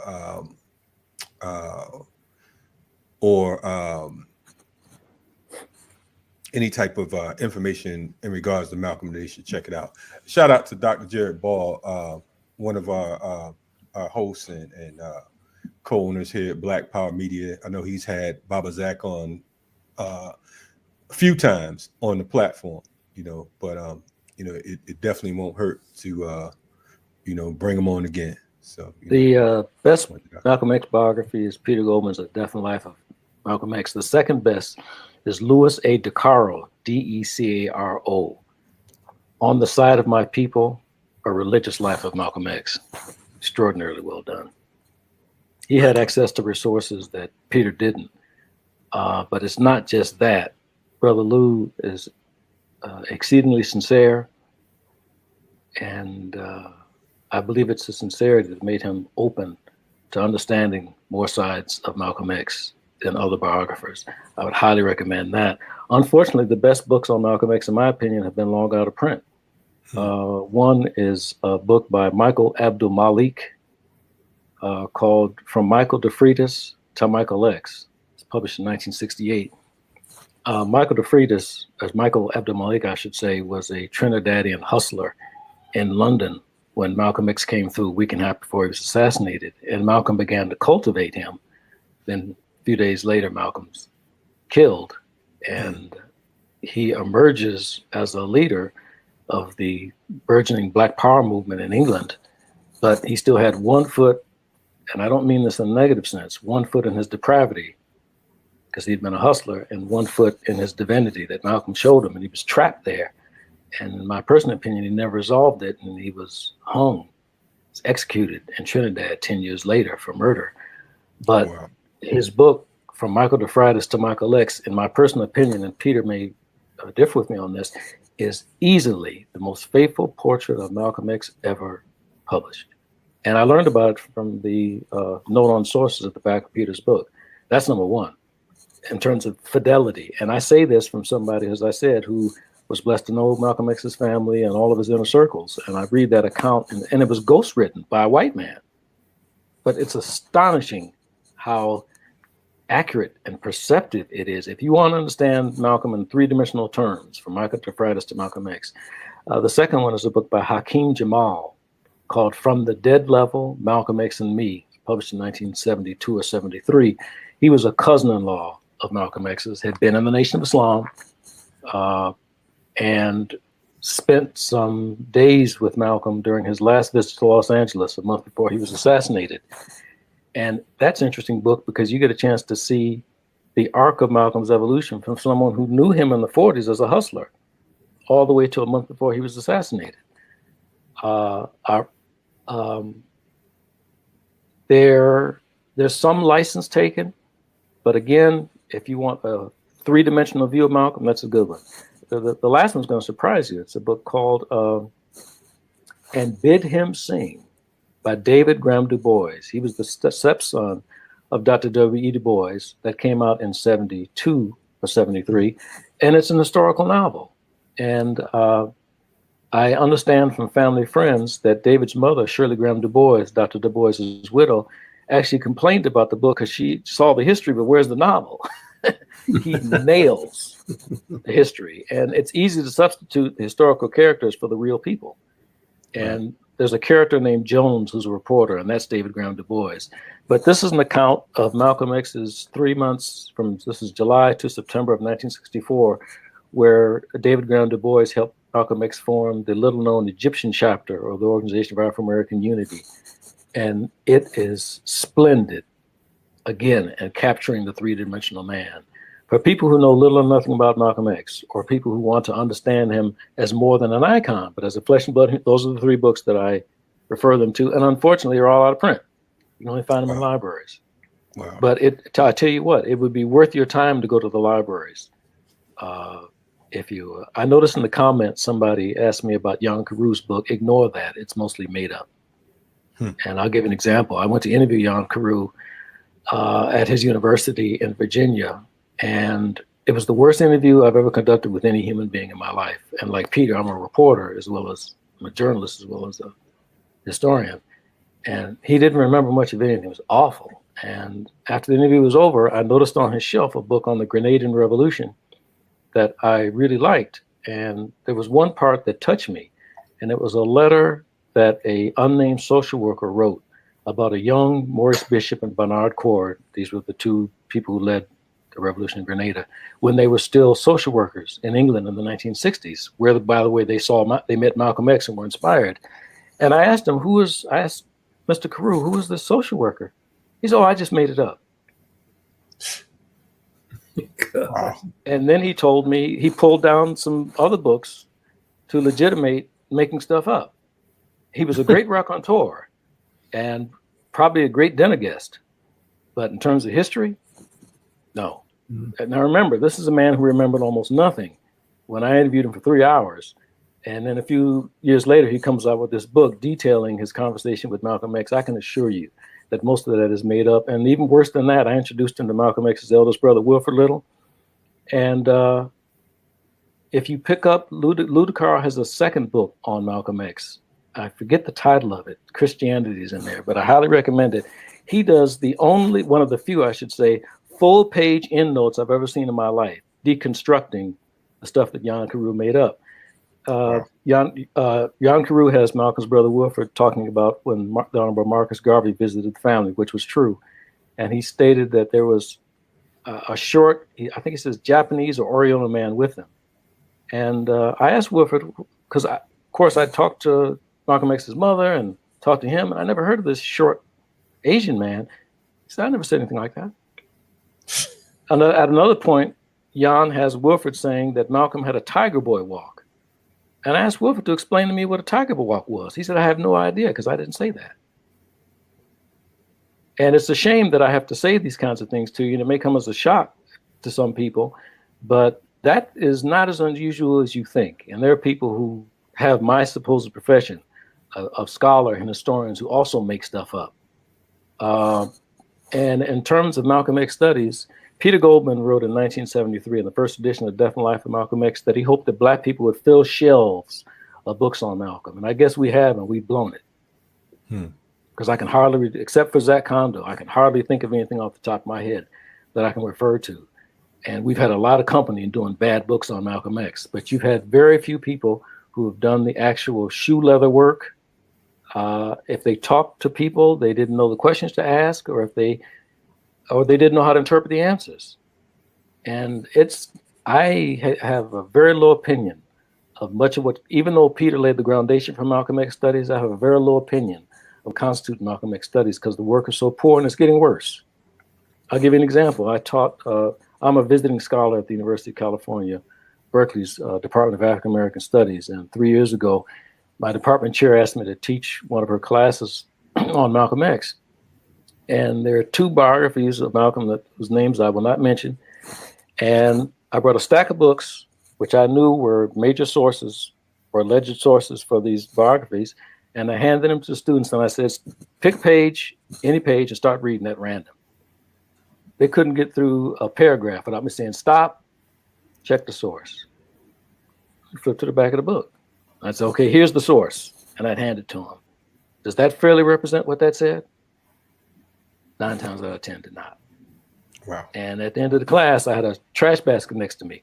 And I held both of these biographies over it and I dropped them in the trash. I said, that's where these belong. But most people don't have the training to check a scholar's sources. My chief mentor in scholarship was not a scholar. It was a man named George Brightman. He edited the posthumous collections of Malcolm X's speeches, writings, interviews. Malcolm X Speaks, By Any Means Necessary, Malcolm X on African American History, 2 speeches by Malcolm X. And Brightman taught me that scholarship is 2 things and 2 things only: argumentation and documentation. You have no argument if you can't back it up. But the documentation has to be properly interpreted. Argumentation and documentation, they're twins. And most of the scholarship generally in this culture, unfortunately, does not adhere to that principle. And certainly books on Malcolm X don't. So I would urge anybody, don't take my word for it. Next time you read anything by anybody, including me, check the endnotes, check the sources, and see if their assertions or claims are accurately buttressed or supported by the sources, and you will be scandalized when you find out that there's one book, for example, that cites intelligence documents, and it'll say Malcolm X headquarters file, FBI headquarters file. Well, that's tantamount to saying it's a needle in that haystack over there. Of course, the only intelligent way to support it is to cite a precise document, not a record group. But people can get away with stuff like that because most people don't read endnotes. And sadly, one of the reasons that Peter Goldman has not been given the just credit that he's due for laying the foundation to free these 2 falsely accused men and then to clear their names is at least 2 biographies that have come out now have represented as discoveries that Muhammad Abdulaziz and Khalil Islam were not guilty, despite the fact that Peter published since 1979. Wow. But they present these as discoveries, and Peter's name appears in the endnote, not in the text. So I'm sorry, I don't mean to end on a downer. But I've told you the books that I consider after nearly a half century reliable. And I've mentioned the best biographers being Peter Goldman's and Lou DeCarlo's. Other than that, good luck. So anyone that owns a Man and Marable book, what should they do with it?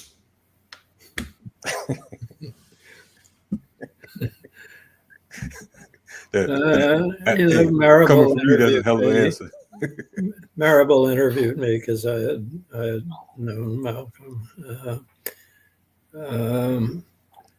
and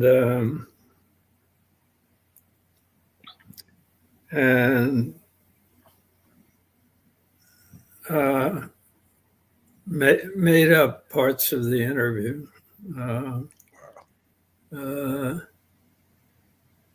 He was. I told him the story of the meeting at the Shabazz Frosty Cream in St. Louis, and he said Goldman was highly nervous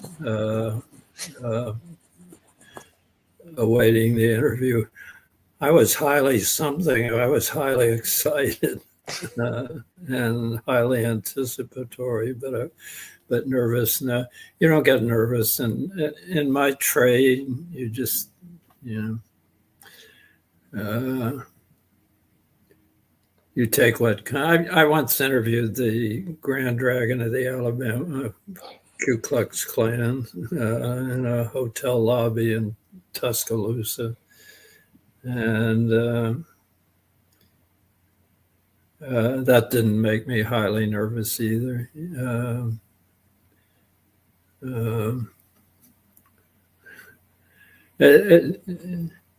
It's part of the trade I practiced for all my working life, but specifically with Malcolm, my approach going into that lunch was, I'm getting to know someone who struck me on my one witness exposure to him as the real deal and as the beginning of my re-education from straight 100-proof white liberalism to an understanding of the flip side, Black nationalism, the real Black struggle, not the part that was whites of good nature helping the poor Black folks.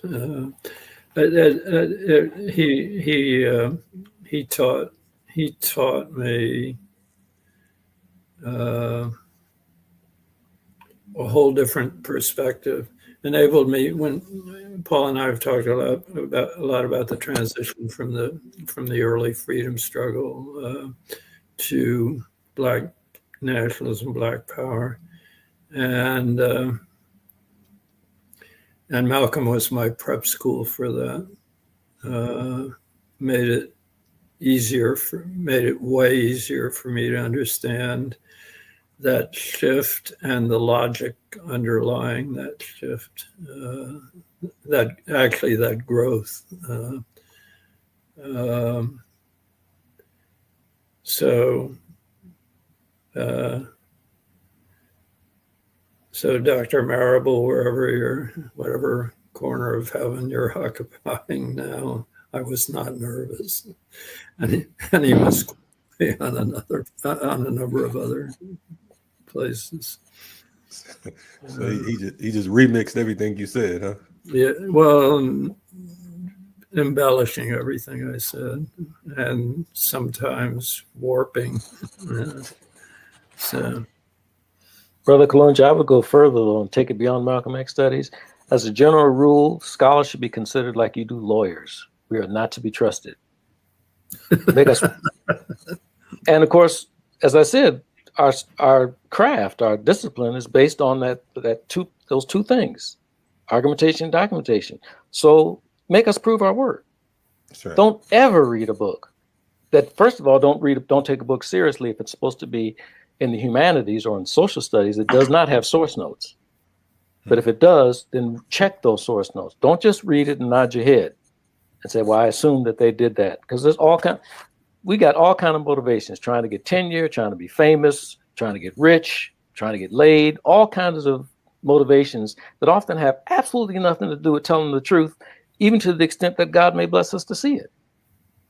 I don't see a lot of honor, I'm sad to say, among people in my profession, which is why I'm not really well liked by people in my profession. But we are not to be trusted. So check our work. Don't just accept and including me, don't accept anything if I can't back it up, then don't believe me. If I don't provide sources, if I don't provide evidence, then I don't want you to believe me. I don't want you to take my word. Malcolm X's brother Wilfred and I were very close. And I found out after he died from his daughter. She said that he appreciated that I didn't take his word for anything. I was stunned to hear that. She said, Paul's like a hound dog, and I'll go chase it down. But this was a man of, in my opinion, unimpeachable rectitude. I actually did believe Wilfred Little Shabazz when he said stuff, but I must have also checked it out. But I had no idea that he was watching me in that way. But that's what we need to do. We need to be vigilant. It is rare, in my opinion, that you have a scholar of integrity where you can just take their word for it.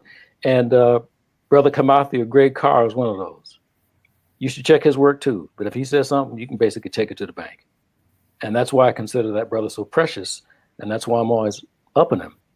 Because he and I had several of the same mentors, including Dr. Yosef Ben Yekanon and Dr. John Henry Clark. And I haven't had a chance to tell Kamathi, but I can promise him that they would be enormously proud of how he represents our profession. And I know I am. No doubt, no doubt. My profession had a similar rule, but less elegantly stated. Don't make shit up. I like yours better. Yours was a lot clearer. I mean, you know what I'm saying? Paul took it around. He broke it down, and you just you just said, "I'm just going to simplify it." Speaking of your profession, you know, I can't just let you go. I mean, I know you've interviewed everyone from Bobby Kennedy to, I mean, who are some of these folks? 'Cause I want people to know the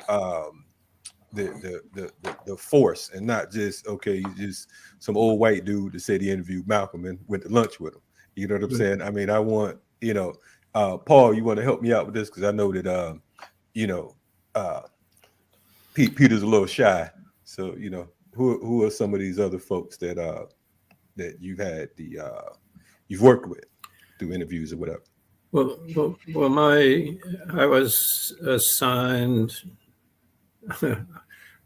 Actually, I volunteered for what used to be known as the race beat when I joined Newsweek.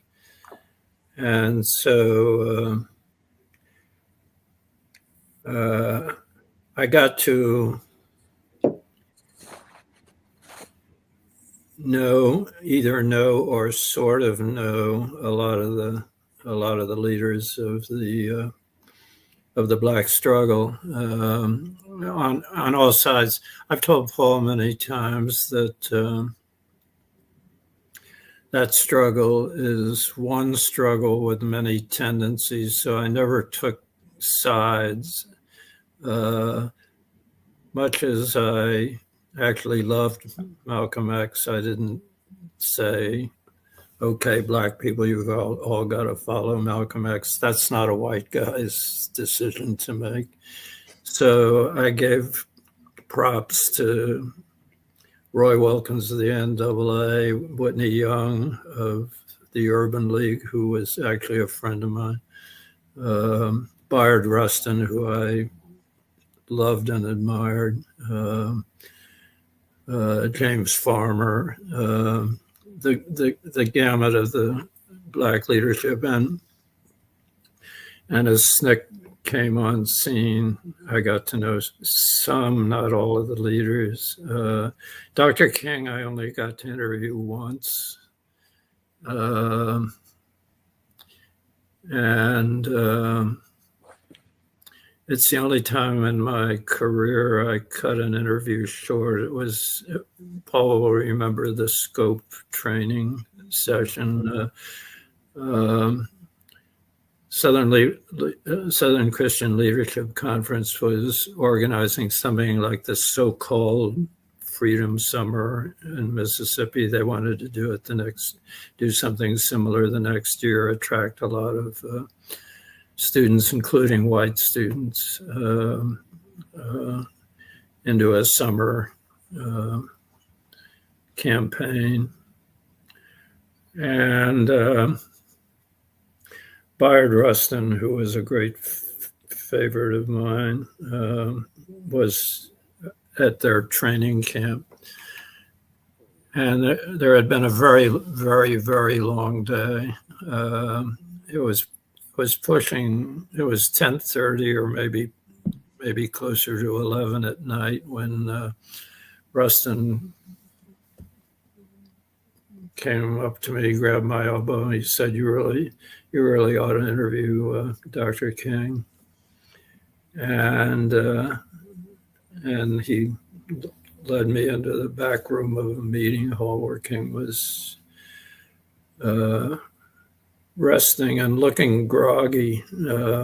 He had an extremely long day. He'd been preaching, he'd been strategizing, he'd been meeting with his crew. And so I interviewed him for about a half hour, and his eyes were getting heavy lidded. And so I folded my notebook and said, I've got enough. Thank you, Dr. King, and walked. He probably would have gone on, but he might have fallen asleep the next sentence. I just felt for him. Journalism's supposed to be a tough game, a heartless game. I'm afflicted with other tendencies like human feelings. You know, that's funny to hear you say. I only interviewed Dr. King once. Like, that's just something. But I mean, it's I hate to hear he was tired, but at the same time, it's like, that's a remarkable career. You talking 40 plus years and interviewing so many icons, cultural icons, and historical figures. Yeah. That's a serious thing. Yeah, Brother Kalonji, I'd like to ask Peter's opinion of the brother over my shoulder. Yeah, I've been noticing the photo, and my opinion was he was the most appealing.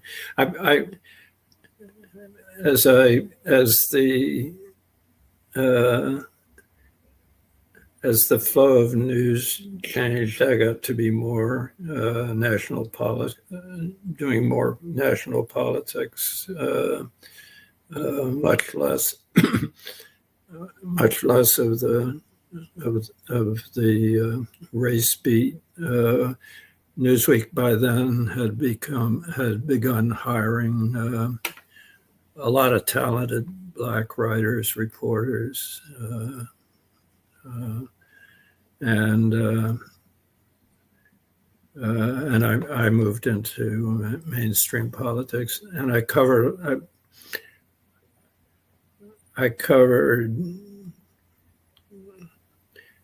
at least parts of every campaign from 1964 through 2008. Wow. And the guy over Paul's shoulder is Robert Kennedy. And he was the most compelling political figure I've ever encountered at any level of politics. The reaction of the press to him was the political press is supposed to be cynical, and you got on the Kennedy press plane, and it was like a flying love affair. I've never seen anything like it. Everyone, all these hard-bitten or soft-bitten reporters like me, was in love with the guy. I told Paul a story about a guy from the Washington Post named Richard Harwood, tough former Marine,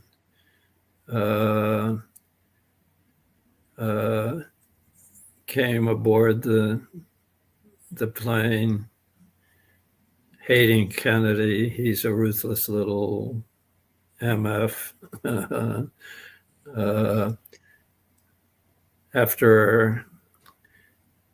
By the end of the campaign, they had become close pals. They'd get out of the plane on the tarmac and throw a football back and forth to each other. And Harwood had become a dedicated fan, as everyone else was, including me and my wife. And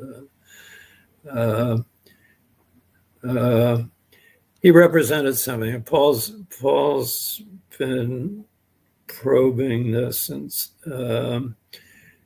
He represented an ability to connect with not just Black people, Indigenous people, Hispanic people, poor white people, and connect in a really strong emotional way. And so you saw all the left out people in our political world want to touch him,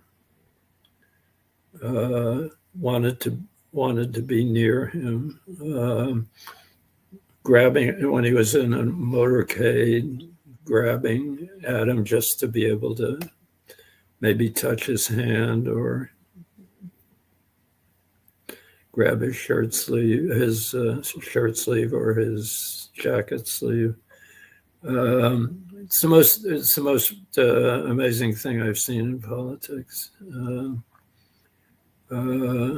That response, and this was a guy who came into presidential politics as the tough, ruthless. Ruthless was almost part of his name in mainstream journalism. The ruthless Bobby Kennedy. And I interviewed him a few times before he ran for president, and I found him to be the opposite. He was a man of feeling, of empathy like no politician I've ever seen. And he got shot for it.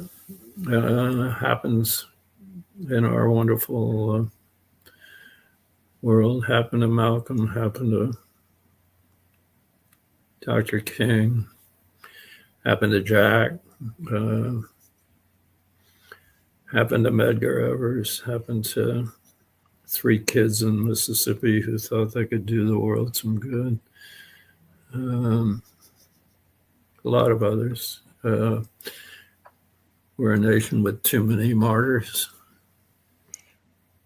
Since you mentioned, you guys mentioned Bobby Kennedy this year, Sirhan has been released.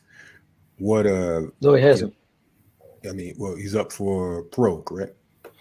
And the governor, Gavin Newsom, has made statements that inclined towards the position of Bobby Kennedy's widow Ethel, and unfortunately, he's liable to continue to rot in prison. Okay, I missed that. I appreciate that correction. Just from the interviews and both you guys being researchers, scholars, so on and so forth, what is your position on the assassination of Bobby Kennedy? or would you say it wasn't Sirhan, or what would be your position? I'll answer first, if you don't mind, Peter. No, I'd prefer you answer because dealing with Malcolm X's assassination has been so so painful for me that I'm not trying to look at anybody's assassination. I'm concentrating on Bobby Kennedy's relationship with non-white people. I could care less what his relationship with white people was. Let white scholars do that. I'm concentrating on his relationship with us.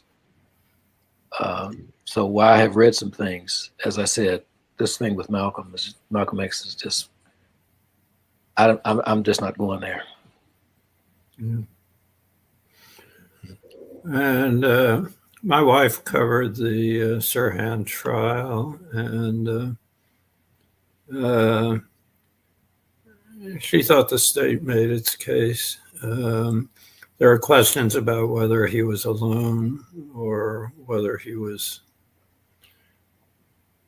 pushed. I never got deep enough, and I'm kind of with Paul on that one. I felt too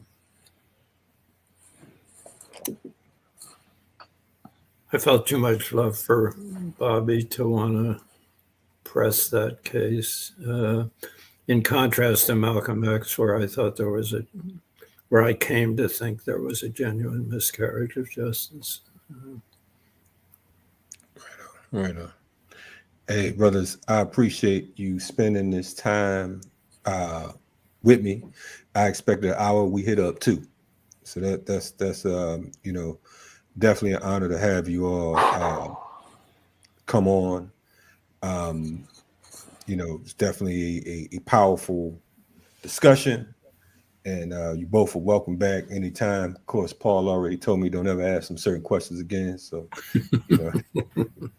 glad he did more than he said he was going to do. You know what I mean? Before we got on, so I definitely we definitely appreciate it. We appreciate your love for both Malcolm and and the people as a whole. So definitely we appreciate it, man. So anything you all want to say before we part for this moment in time? I just want to thank both you and Paul for you, Kalonji, for doing this and for hosting it, and Paul for being my very long-time friend and for correcting me when I got stuff wrong, and for helping me in this long pursuit for justice for Aziz and Islam. So I owe both of you a lot. Man, listen, we are definitely Kalonji, I've been a journalist since 1975 or 76. And as you know, most of the platforms for most of my life have been owned by our enemies. And we couldn't speak our own truth. And the reason I've been a fan of yours for a long time is because you provide one of the freest forums for our people. And your show has range and depth, but most of all, it's rooted in a love for our people. And I don't usually do media interviews, as you probably notice, but I've been an admirer of yours for a long time and appreciate what you stand for. And thank you again for making it possible for Peter to tell his own story. I'm glad that there's going to be a record of this. And thank you for understanding why I never want to talk about this again. Brother, I am definitely grateful, man, for you taking the time to talk about it at all. I think this was, to be honest with you, prior to this conversation, I'd say, I kind of I didn't know what direction it was going to go in, and some of the questions. Like I said, I'm grateful for you putting it together, and for both of you coming on, and thank you for for the kind words. It's absolutely encouraging, because of the fact that, as I'm sure both of you men know, that there are these days when you feel like, you know, am I the only one who cares about what's going on? Yeah. You know what I'm saying? So I appreciate you all for being understanding, you know, and I mean, like I said, just forever grateful. There was something else I was going to say, but, you know, thank you is the best words. And, you know, I'm looking forward to, you know, working with you all in the future on whatever we can. And I just want to point out too, because for the viewers, Peter Goldman kept telling me, look, I'm an 88-year-old man. I don't remember much of nothing. I'm 80. He tried to hit me with the age card, you know, but Paul said he was fronting, so he said push the issue. Big time. Yeah. I might write a book with just the pages of the email from the past 4 days. I think that'd be a bestseller. But yeah. So I mean, I don't. If you forgot anything and you did this good with what you forgot, I hate to know what you. I've forgotten a ton, I'll tell you. But it goes with age. I'm blessed to have lived this long, I guess. We're blessed you've lived this long. Yes. Paul. I love you, Peter. I love you, Paul. I've just Peter fallen in love. I've just fallen in love with you, Kalonji.